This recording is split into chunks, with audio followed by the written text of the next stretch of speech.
C'est l'heure de lire la presse française avec Ashken Verdian. Bonjour Ashken. Bonjour Philomé. La revue de presse française consacrée largement à la présidentielle en France. Nous sommes à J-100 du premier tour. On commence par le Figaro.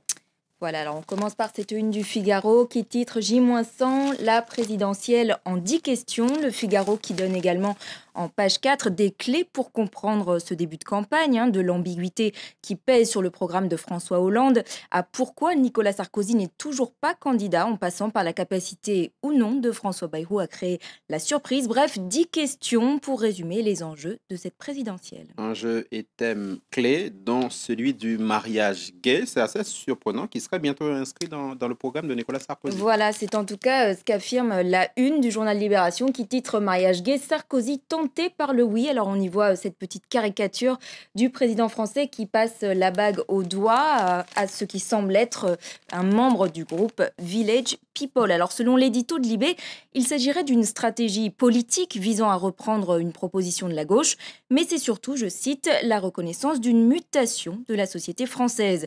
À voir également Philomé dans Libération, l'article en page 2. Libération y précise que cette info, donc exclusive, a été obtenue de plusieurs députés et conseillers proches du chef de l'État. Apparemment, cela fait des semaines qu'il y pense, qu'il étudie cette question, même si, on s'en rappelle, dès 2006, il avait défendu l'idée d'un contrat d'union civique. Alors aujourd'hui, l'opinion publique française y est majoritairement favorable, c'est ce que rappelle également l'article, et les lignes bougent même dans les rangs de la majorité.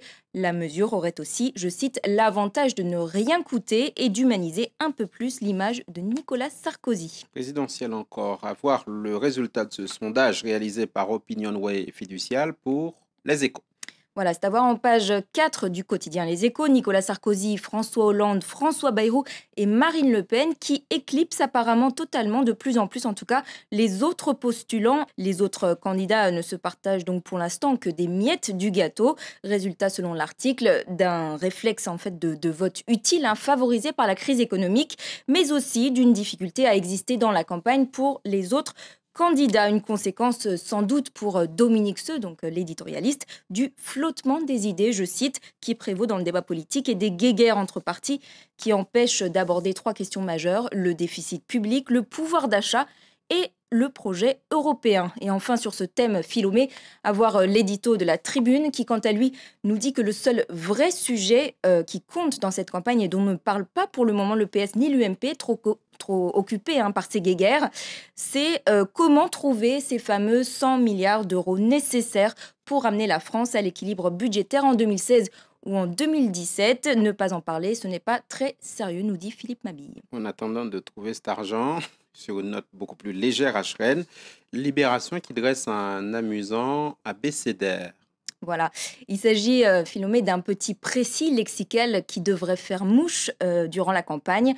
Et c'est à voir en page 10 du quotidien Libération, des petits mots dont on se souviendra après cette présidentielle qui s'annonce, je cite, riche en coups bas. Alors à la lettre K de l'alphabet, on retrouve Karachi, bien sûr, cette affaire de vente d'armes qui risque de plomber la campagne de Nicolas Sarkozy.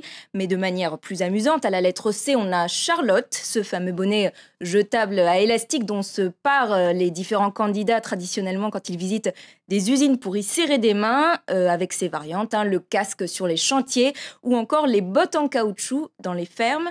Et sinon, à la lettre D, enfin, on a Doigt, Philomé. Ce sont ceux de Nadine Morano, la Wonder Woman de Twitter. Elle aurait écrit 848 tweets depuis le 25 novembre, notamment pour attaquer la gauche. Mêlant, je cite, invectives faciles et orthographe débridée, Twitter, auquel de plus en plus d'hommes politiques français sont apparemment accros.